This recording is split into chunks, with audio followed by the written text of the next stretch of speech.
नमस्कार, आवाज समाचार में आपका स्वागत है। मैं हूं मनोज श्रीवास्तव। खबरों की शुरुआत करते हैं हेडलाइंस के साथ। देश में वायरस की डबल चिंता। कोविड के बढ़ते मामलों के बीच मांडविया ने महाराष्ट्र, गुजरात, तमिलनाडु, केरल, तेलंगाना और कर्नाटक को लिखी चिट्ठी। H3N2 से अब तक 9 मरीजों की मौत। जो अदानी जी का मुद्दा है उससे डरे हुए हैं और इसीलिए उन्होंने ये पूरा तमाशा प्रिपेयर किया है और मुझे लगता है कि वो मुझे पार्लियामेंट हाउस में नहीं बोलने देंगे। सरकार पर राहुल गांधी का बड़ा आरोप। कहा, संसद में बोलने की इजाजत दे सरकार। अदानी मामले में पीएम मोदी पर साधा निशाना। बीजेपी का पलटवार। देश के अपमान के लिए माफी मांगे राहुल।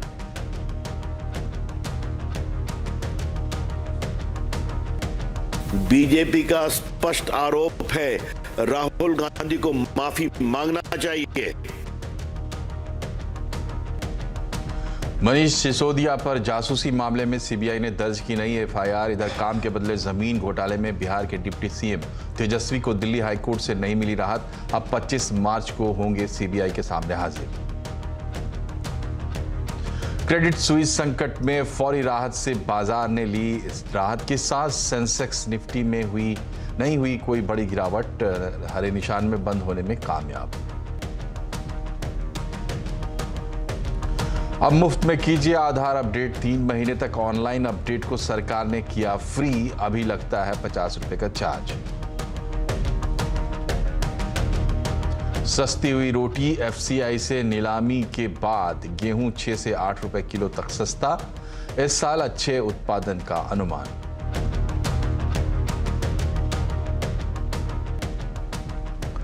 संसद में हंगामा और माफी की मांग के बीच आज राहुल गांधी खुद संसद पहुंचे। राहुल गांधी ने स्पीकर ओम बिरला से लोकसभा में बोलने के लिए वक्त भी मांगा है। राहुल गांधी ने प्रेस कॉन्फ्रेंस करके अदानी को लेकर पीएम मोदी पर हमला बोला।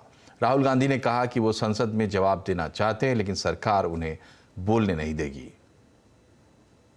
ये पूरा मामला डिस्ट्रैक्ट करने का मामला है। सरकार और प्रधानमंत्री जो अदानी जी का मुद्दा है उससे डरे हुए हैं और इसीलिए उन्होंने ये पूरा तमाशा प्रिपेयर किया है और मुझे लगता है कि वो मुझे पार्लियामेंट हाउस में नहीं बोलने देंगे, क्योंकि जो मेन सवाल है वो अभी भी टेबल पे है। अदानी जी और प्रधानमंत्री का रिश्ता क्या है। वहीं राहुल गांधी की प्रेस कॉन्फ्रेंस के बाद बीजेपी ने भी प्रेस कॉन्फ्रेंस करके राहुल गांधी पर पलटवार किया। बीजेपी प्रवक्ता रविशंकर प्रसाद ने कहा है कि राहुल गांधी को देश से हर हाल में माफी मांगनी चाहिए। राहुल गांधी जी फिर अवतरित हो गए और अवतरित होते ही झूठ बोलना शुरू कर दिया है। राहुल गांधी की आदत हो गई है, विदेश जाएंगे तो भारत के लोकतंत्र, भारत की जनता, 140 करोड़ की भावनाओं, संवेदनशीलता का अपमान करेंगे। बीजेपी का स्पष्ट आरोप है, राहुल गांधी को माफी मांगना चाहिए और हम राहुल गांधी की माफीनामा के लिए देश भर में कैंपेन करते रहेंगे। इससे पहले कानून मंत्री किरेन रिजिजू ने कहा था कि राहुल गांधी की भाषा एंटी इंडिया है। राहुल गांधी या कांग्रेस के नेता अपने हिसाब से जो भी काम करते हैं, जो बोलते हैं, वो उनका मर्जी है, लेकिन देश को गाली देने का, देश को बदनाम करने का किसी को अधिकार नहीं है। ये किसी का मर्जी नहीं हो सकता है। टुकड़े टुकड़े गैंग के साथ खड़े होते थे, फिर टुकड़े टुकड़े करने वाले देश को और नामो निशान मिटाने वाले देश को उनको अपने पार्टी में शामिल करते हैं, फिर अपने साथ चलाते हैं। अब जो उन्होंने सिखाया वो विदेश में जाकर भारत को बदनाम करने का काम, झूठ बोलने का काम, संसद का अपमान करने का काम करते हैं। सदन में आए, माफ़ी मांगे। संसद में क्यों मचा है हंगामा और कौन है इसके लिए जिम्मेदार? आज आवाज अड्डा में इसी पर करेंगे बड़ी चर्चा शाम 7:57 पर। और अब बात करते हैं बाजार की। वीकली एक्सपायरी के दिन बाजार में उतार चढ़ाव रहा। 5 दिन की गिरावट के बाद आज बाजार बढ़त पर बंद हुआ। सेंसेक्स 79 अंक चढ़कर 57,635 पर बंद हुआ। निफ्टी 13 अंक चढ़कर 16,986 पर बंद हुआ। आज सबसे ज्यादा तेजी एफएमसीजी, रियल्टी, एनर्जी शेयरों में रही। फार्मा, पीएससी इंडेक्स बढ़त पर बंद हुए। और बाजार की बाकी डिटेल समझते हैं सुमित से। सुमित, बताएं सेक्टर्स के हिसाब से और शेयर्स को अगर हम देखें तो सबसे ज्यादा एक्शन कहां दिखा आज? देखिए, पहले तो आज क्रूड रिलेटेड स्टॉक्स के अंदर काफी मोमेंटम था। तो निफ्टी के टॉप गेनर्स में आपको बीपीसीएल दिखाई पड़ेगा। बढ़िया तेजी यहां पर देखने को मिली, करीब 6.5% का उछाल। नेस्ले 2.5% ऊपर, एशियन पेंट 2.5% ऊपर, एचयूएल करीब 2-2.25% की तेजी यहां पर आते हुए दिखाई पड़ी। गिरने वाले शेयरों में हिंडाल्को, मेटलपुरा, हिंडाल्को 5.5% नीचे, टाटा स्टील 3.5% नीचे, जेएसडब्ल्यू स्टील 2.5% नीचे और इंडसइंड बैंक करीब 2.5% की बिकवाली यहां आते हुए दिखाई पड़ी। मिड कैप गेनर्स में जी एंटरटेनमेंट, पॉजिटिव न्यूज फ्लोज का इंपैक्ट, एचपीसीएल 6% ऊपर और अरबिंदो फार्मा और पीबी फिनटेक करीब 2.5 से 3.5% चढ़े। मिड कैप में गिरने वाले शेयरों में भी जीएसपीएल, ऑयल इंडिया, क्रिसिल और टाटा टेली कुछ ऐसे नाम जो कि 3.5 से लेकर 5% तक टूटते हुए दिखाई पड़े। मीडिया में आज जी एंटरटेनमेंट चला, नेटवर्क 18, टीवी 18, सन टीवी कुछ ऐसे नाम जो कि आज हरे निशान में तेजी के साथ कामकाज करते हुए दिखाई पड़े। और एफएमसीजी में Godrej consumer, Dabur, Nestle, Britannia, ये कुछ ऐसे नाम जो कि 1.5 से लेकर 3.5% तक की तेजी के साथ बंद होते हुए दिखाई पड़े। तो आज एक कुछ हद तक बेटर सेशन कह सकते हैं पिछले कई सेशंस के कंपैरिजन में। शुक्रिया सुमित। यूएस के बाद अब यूरोप के बैंकिंग सिस्टम पर भी संकट खड़ा हो गया है। सिलिकॉन वैली बैंक के बाद अब क्रेडिट स्विस के भी डूबने का खतरा है। वजह वही लिक्विडिटी। बैंक डिपॉजिटर्स को रोकने में नाकाम हो रहा है। हालांकि स्विस नेशनल बैंक ने उसको लाइफलाइन जरूर देने की कोशिश की है। ऐसे में बड़ा सवाल है कि क्या लाइफलाइन काम आएगी या क्रेडिट स्विस का बच पाना अब मुश्किल है। बता रहे हैं Neeraj Vajpayee. Silicon valley bank के डूबने के बाद एक और बैंक के ऊपर डूबने जैसा खतरा आ गया है। उस बैंक का नाम है क्रेडिट स्विस। ये स्विट्जरलैंड का एक बहुत बड़ा बैंक है जो पूरी दुनिया में बहुत सारे कामकाज करता है। सिर्फ बैंकिंग नहीं करता है, इसके साथ इन्वेस्टमेंट बैंकिंग भी है इनकी। बहुत सारे मर्जर एक्विजिशंस कराते हैं और बहुत सारे काम करते हैं। मल्टीनेशनल बैंक है ये और टू बिग टू फेल की कैटेगरी में आता है। लेकिन अब ये शायद फेल होने की कगार पे खड़ा है। दरअसल इसके पास भी वही समस्या आई, डिपॉजिट्स कम होने लगे, बहुत ज़्यादा लोगों ने पैसे निकालने शुरू किए और ये सिलसिला काफ़ी समय से चल रहा था। दिसंबर तिमाही में करीब $100 बिलियन के डिपॉजिट्स लोगों ने इससे विड्रॉ कर लिए और बैंक की हालत बिगड़ती गई। लेकिन कल ट्रिगर तब हुआ जब सऊदी नेशनल बैंक, इस बैंक के एक इन्वेस्टर ने कहा कि वो आगे अब कोई वित्तीय मदद इसकी नहीं करेगा क्योंकि रेगुलेटरी हर्डल हैं, अब उसके लिए बंदिशें हैं। इस खबर के बाद बहुत तेज़ी से बैंक के शेयर में गिरावट आई और बहुत सारे लोग और डिपॉजिट इसमें से निकालने के लिए तैयार हुए और इसका असर पूरे यूरोपीय बाज़ारों में हुआ। ज़बरदस्त गिरावट यूरोपियन मार्केट्स में देखने को मिली, उसके बाद अमेरिकन मार्केट्स में देखने को मिली और एक माहौल ऐसा बना कि शायद एक बड़ी बैंकिंग क्राइसिस या लीमन जैसी क्राइसिस की तरफ हम बढ़ रहे हैं। लेकिन इसी बीच जो स्विट्जरलैंड का सेंट्रल बैंक और वहाँ का जो रेगुलेटर है वो सामने आया और उसने मदद की पेशकश की। उन्होंने कहा कि $54 बिलियन की क्रेडिट लाइन हम देते हैं जिससे जो डिपॉजिटर्स हैं उनकी मदद की जाए और उनका पैसा सेव किया जाए। तो ये क्रेडिट लाइन मिलने की वजह से फिलहाल इसमें कोई बड़ी दिक्कत आती हुई नहीं दिख रही। डिफॉल्ट जैसा खतरा टल गया है, खत्म नहीं हुआ है, क्योंकि ये पैसा एक उधार का पैसा है जो सेंट्रल बैंक उसको देगा और ओवर द पीरियड इसका एडजस्टमेंट करना होगा। लेकिन सवाल कई सारे खड़े होते हैं कि क्रेडिट स्विस जैसे बहुत सारे बैंक यूरोप और अमेरिका में हैं जिनके सामने डिपॉजिट की समस्या खड़ी हो रही है।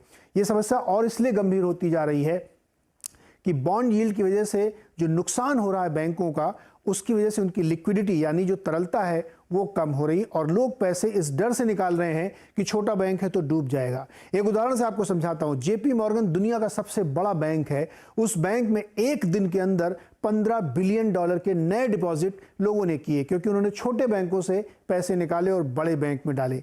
अब ये सुनने में तो अच्छा लगता है कि आपने बड़े बैंक में डाल दिए, लेकिन अगेन ये एक प्रॉब्लम है, उन छोटे बैंकों के सामने लिक्विडिटी की प्रॉब्लम आएगी और जेपी मॉर्गन के सामने इतनी मैसिव जो डिपॉजिट्स आएंगे उसको वो कहाँ लगाएंगे, अगेन वो जाके उसी बॉन्ड में लगाएंगे, तो एसेट और लाइबिलिटी का मैनेजमेंट गड़बड़ाएगा। ये इस वक्त पूरी दुनिया की सबसे बड़ी तस्वीर है। दिक्कत यहीं खत्म नहीं होती है, क्योंकि अलग अलग सेक्टर्स में इसका असर देखने को मिल रहा है। कच्चे तेल के दाम बुरी तरीके से गिरे क्योंकि बैंकिंग क्राइसिस खड़ी हो रही है। आईटी सेक्टर्स के स्टॉक्स में तेज गिरावट देखने को मिल रही है क्योंकि आगे की फाइनेंसिंग में दिक्कत आ सकती है। तो क्या क्रेडिट स्विस या इससे पहले जो और 2-3 बैंक यूएस में प्रॉब्लम में आए हैं, क्या उसकी वजह से पूरी दुनिया में एक ही समस्या बनेगी? अभी ये कहना बहुत मुश्किल है। इसलिए मुश्किल है क्योंकि इस बार की समस्या लीमन से थोड़ा अलग है। लीमन की समस्या बल्क डिपॉजिट और बंडलिंग की थी, इस बार की समस्या डिपॉजिट निकलने की है, जिसकी वजह से ये दिक्कत आती हुई दिख रही है। तो लगता ऐसा है कि शायद ये संभल जाएगी अगर फेड की तरफ से कोई बहुत हार्श कदम नहीं हुआ, लेकिन नज़र बनाए रखना होगा क्योंकि ये समस्या काफ़ी गंभीर है। और एक बार फिर से कोविड को लेकर चिंताएं बढ़ने लगी हैं। भारत में 24 घंटे में 426 से ज़्यादा मामले सामने आए हैं। मीडिया रिपोर्ट के हवाले से कहा जा रहा है कि कोविड का नया वेरिएंट इसके पीछे वजह हो सकता है। एक इंटरनेशनल ट्रैकर के हवाले से बताया गया है कि XBB 1.16 वेरिएंट के केस भारत में सबसे ज़्यादा मिले हैं। सरकार ने राज्यों को अलर्ट भी किया है। डिटेल लेते हैं दीपाली नंदा से। बताइए दीपाली, फिर से चिंता बढ़ रही है, सरकार के भीतर क्या हलचल है? देखिए, फिर से बढ़ता हुआ देश में नजर आ रहा है और खास ये राज्य है जहां पर कोरोना के मामलों में पिछले एक हफ्ते में ही दोगुनी वृद्धि देखने को मिली है। महाराष्ट्र, गुजरात, कर्नाटक, केरल, तेलंगाना, तमिलनाडु, इन राज्यों को स्वास्थ्य मंत्रालय की तरफ से चिट्ठी लिखी गई है और कहा गया है कोविड एप्रोप्रिएट बिहेवियर का पालन फिर से इम्प्लीमेंट किया जाए।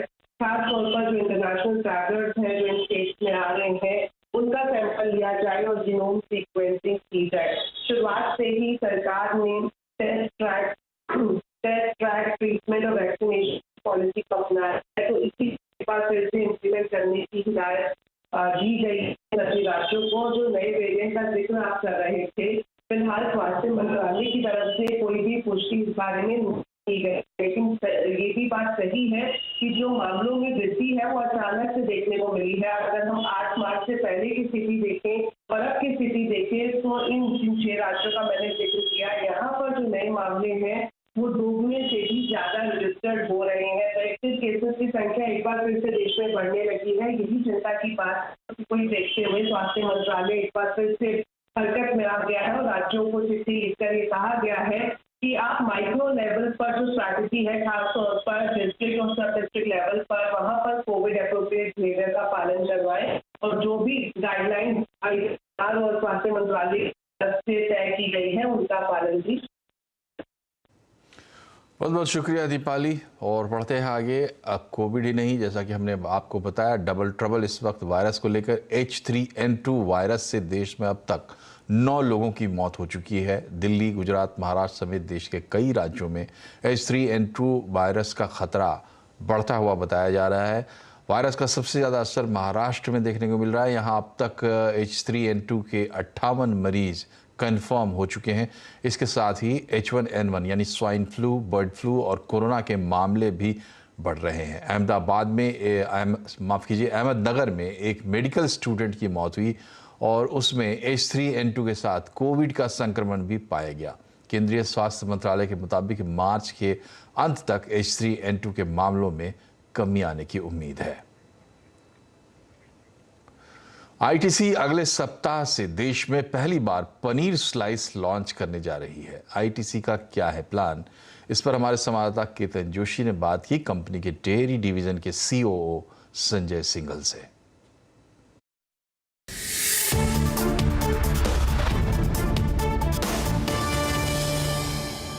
आईटीसी डेयरी के COO इस वक्त हमारे साथ है। आइए हम उनसे बात करते हैं। सर बताइए कि हम जो डेयरी में नया प्रोडक्ट कौन सा लॉन्च करने वाले हैं और उसकी क्या स्पेशलिटी होगी? अच्छा, बहुत बहुत धन्यवाद। देखिए, आईटीसी ने डेयरी में कुछ 5 साल पहले ईस्ट इंडिया में बिहार और बंगाल में शुरू किया था और एक नए प्लेयर होने की वजह से जो कस्टमर की रिक्वायरमेंट है उस पर हमने फोकस किया है। जैसे कि अभी रिसेंटली हमने इंडिया का फर्स्ट लैक्टोज फ्री मिल्क, जो कि लोगों को दूध पीने से तकलीफ होती है, उसके लिए लॉन्च किया था। उसके अलावा लस्सी में हमने बहुत वेरिएंट लॉन्च किए हैं, रोज़ लस्सी, मैंगो लस्सी। बिहार में लीची बहुत अच्छी उगती है, तो हमने लीची लस्सी लॉन्च किया है। जैसे हमारा ये एक मैंगो लस्सी है आशीर्वाद के नाम से, जो हम बेच रहे हैं। इसके अलावा हमने देखा कि इंडिया में ज़्यादातर कई लोग वेजिटेरियन होते हैं, तो उनके लिए मीट वगैरह तो ऑप्शन नहीं होता है, चिकन ऑप्शन नहीं होता है, और प्रोटीन डेफिशिएंसी इंडिया में बहुत ज़्यादा है। तो वो प्रोटीन कहाँ से मिलेगा आपको? दूध से और पनीर से मिलेगा। तो पनीर हम बेचते हैं, इंडिया में लोग पनीर खाते हैं, हेल्दी माना जाता है। पर पनीर में एक प्रॉब्लम है कि पनीर कन्वीनियंट नहीं होता है, और चीज़ जो होती है कन्वीनियंट होता है। चीज़ का चीज़ स्लाइस होता है, बच्चे सैंडविच में खा जाते हैं। तो अभी हम लॉन्च कर रहे हैं इंडिया का पहला पनीर स्लाइस। तो वो स्लाइस आएगा ऐसा, उसको आप बस उठाइए, सैंडविच के बीच में लगाइए, पकौड़ा बना दीजिए, रोटी के बीच में लगा लीजिए, मसाला लगा दीजिए। सर, ये स्लाइस है, वो प्रोडक्शन पॉइंट ऑफ व्यू से अगर देखें तो कितना पहले हमने टारगेट रखा है, और कौन से मार्केट में किसके साथ हम उतारेंगे? बेसिकली अभी तो ये हम शुरू करेंगे, हम दिल्ली और बॉम्बे से शुरू कर रहे हैं। और हम, क्योंकि इसके अंदर टेम्परेचर कंट्रोल बहुत जरूरी है पनीर का, तो हम लोग अभी रिलायंस के साथ में उनके मॉडर्न ट्रेड के आउटलेट्स में शुरू करेंगे। और जहाँ तक क्वान्टिटी की बात है, आई थिंक दैट अराउंड 400 से 500 दुकानें रिलायंस की अगले 1 हफ्ते 2 हफ्ते में वो बेचना शुरू कर देंगी।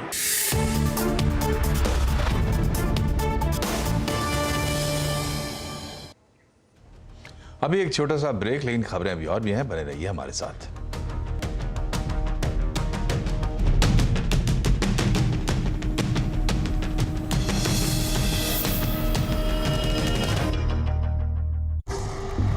तेरा नाम गूंजेगा तो उठेगा एक तूफान, हिलेगी जमीन, मचेगा घमासान, देखेंगे फिर गेम तेरी। ये है शुरुआत तेरी, अब हर जुबान पे होगी बात तेरी। देखिए पहला Tata women's premier league Sports 18 और जियो सिनेमा पर। डू यू नो में आज हम बातचीत करने वाले हैं आइशर मोटर्स की। दरअसल कभी अगर आप ताज कोलाबा या आमतौर पे मॉल में घूम रहे होंगे तो आपने एक शॉप देखा होगा या एक आउटलेट देखा होगा गुड अर्थ के नाम से। ये गुड अर्थ जो है ये यूजुअली आपको दिखाई पड़ेगा गिफ्ट आइटम के लिए या वेस्टर्न इंडो वेस्टर्न क्लोथिंग के लिए। दरअसल आइशर मोटर की शुरुआत जब हुई थी तब इस कंपनी का नाम था गुड अर्थ, और वहां से कंपनी धीरे धीरे आगे बढ़ना शुरू हुई।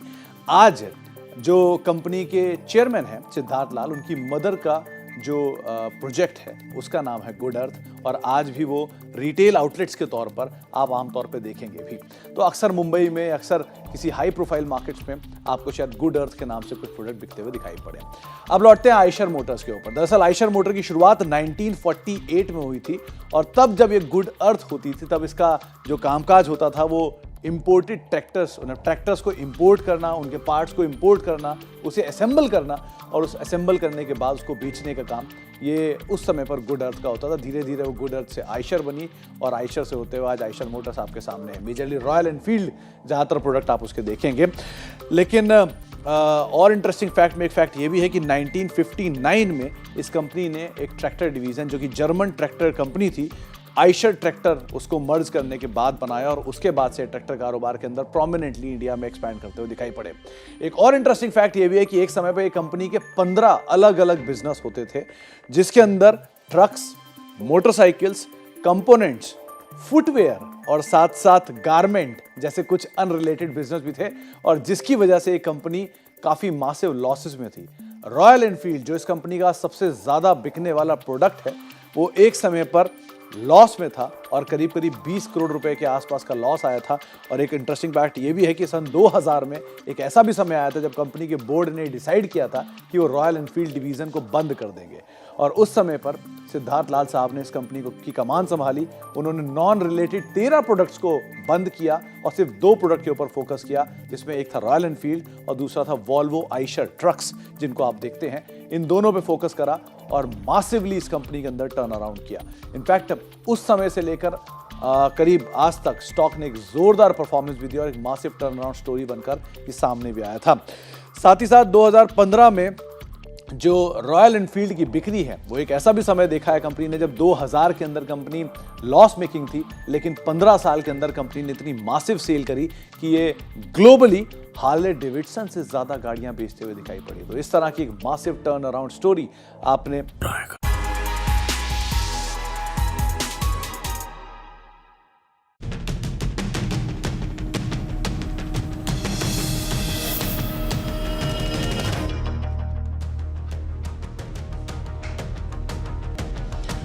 Welcome back. Food corporation of India ने नीलामी के जरिए अब तक करीब 33 लाख मीट्रिक टन से ज्यादा गेहूं खुले बाजार में बेचा है। इससे रिटेल बाजार में गेहूं की कीमतों में 6 से 8 रुपए प्रति किलो तक की कमी आई है। इस पर रोलर मिल फेडरेशन के प्रेसिडेंट एस प्रमोद कुमार से बात की हमारे संवाददाता असीम मनचंदा ने। गेहूं का प्राइस अगर देखा जाए तो 32 रुपया था नीलामी से पहले, 32 से 35 रुपया, वो गिर के 24 से 26, 23 रुपए से 24.5-25 रुपए तक आया है मार्केट। आगे भी आपको लगता है कि प्राइस और कम होगा या यही रेंज रहेगी? प्राइस और कम नहीं गिरेगा, नहीं होएगा। और ये नीलामी में भी भाव 2150 से 2500 रुपए में नीलामी में बिका है माल। और जैसे ही अभी ये जो लास्ट टेंडर हो गया, अभी जो ओपन मार्केट का भाव बिकेगा, जो मंडी में भाव बिकेगा, उसके ऊपर प्राइसेस बनेगा। अच्छा, इसके अलावा किस तरह के आप इस बार आपने सर्वे कराया है, किस तरह की वीट का आप क्रॉप देख रहे हैं इस बार? 108 से 110 मिलियन टन हम क्रॉप देख रहे हैं इस बार। तो आपको लगता है कि एमएसपी से नीचे भाव जाएगा या एमएसपी के ऊपर ही रहेगा इस बार? क्योंकि बहुत आई थिंक एमएसपी के आसपास रहेगा माल। कई एरिया में 25-50 रुपये ऊपर, कहीं 25-50 रुपये नीचे। इस बार स्टॉक की पोजीशन सरकार की काफी कंफर्टेबल नहीं है, बहुत लो है, ऑल टाइम लो है। तो आपको लगता है कि सरकार इस बार दबा के खरीदारी करेगी? सरकार को जितना मिलेगा इतना माल खरीदेंगे, because it is also need of the food security of the country, not only for this 1 year, they have to look at 1 more year ahead of it, कि नेक्स्ट ईयर का मानसून कैसे होएगा। आई मीन गवर्नमेंट को तो food security देखना ही चाहिए। I mean it is required. एक काफी सारे कंसर्न इस चीज को लेकर के हैं कि अल नीनो आ रहा है या फिर दूसरा गेहूं गर्मी का भी कह रहे थे कि गेहूं का इम्पैक्ट पड़ेगा। तो कोई आपको लग रहा है कि गेहूं पे इम्पैक्ट पड़ेगा? तो इतना नहीं लग रहा अभी तक इतना इम्पैक्ट नहीं आया है जितना लोग एक्सपेक्ट कर रहे थे शुरू में, लेकिन दैट वाज ऑल बीन, जिधर हमने बात किया इतना इम्पैक्ट नहीं है। और महाराष्ट्र में किसान नाराज चल रहे हैं। फसलों की कम कीमत, जमीन पर अधिकार की मांग को लेकर ये लॉन्ग मार्च चल रहा है। हमारे संवाददाता लक्ष्मण घाटोल ने किसानों से बात की। अपनी अलग अलग मांगों को लेकर महाराष्ट्र के किसान रास्ते पर उतर आए। महाराष्ट्र के नासिक जिले से ये किसान जो है मुंबई तक यानी कि मंत्रालय तक पैदल चल रहे हैं। 120 किलोमीटर का पूरा रास्ता जो है उन्होंने पैदल चल के पार किया हुआ है। और आगे भी ये जो आंदोलक है वो आगे चल रहे हैं। सरकार की ओर से उनको चर्चा के लिए बुलाया गया है, सरकार की ओर से चर्चा जारी है, मगर तभी ये सारे मोर्चे में शामिल जो लोग हैं वो रुकने का नाम नहीं ले रहे, क्योंकि उनकी मांगे है कि वो फॉरेस्ट लैंड का इसमें सबसे बड़ा इशू है। फॉरेस्ट लैंड जब तक इन लोगों के नाम पे होती नहीं तब तक ये मोर्चा आगे ऐसे ही तरह से जारी रहेगा, क्योंकि इससे पहले 2018 साल में ऐसा ही लॉन्ग मार्च निकाला गया था। तब भी सरकार ने इन लोगों को इसी तरह से आश्वासन दिया था, मगर वो उस आश्वासन की पूर्ति नहीं हुई। इस मांग को लेकर ये सब लोग जो है रास्ते पर उतर आए। हमारे साथ एमएलए है जो अभी इस किसान मोर्चा जो है लॉन्ग मार्च है उसका नेतृत्व कर रहे हैं। सर, आपको क्या लग रहा है? अभी सरकार जो है आपसे बात कर रही है, मगर आपकी कौन सी मांगे रहेगी जिस मांग को लेकर आप आग्रही रहेंगे? अभी ये लॉन्ग मोर्चा मेरे मतदार संघ में आया है, उनका स्वागत करना मेरा कर्तव्य है। ये शाहपुर में आया है, फिर भी उनकी जो मांग है, उनकी मांग नहीं, संपूर्ण महाराष्ट्र के आदिवासी लोगों की मांग है।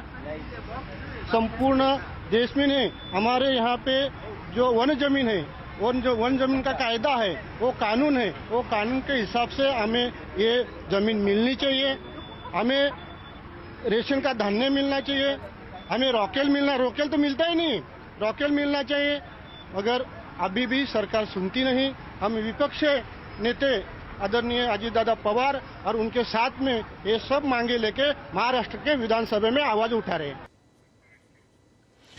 इसी के साथ बुलेटिन में फिलहाल इतना ही, लेकिन खबरों पर अपडेट रहिए, जुड़े रहिए CNBC आवाज से ट्विटर, फेसबुक और यूट्यूब के जरिए। नमस्कार।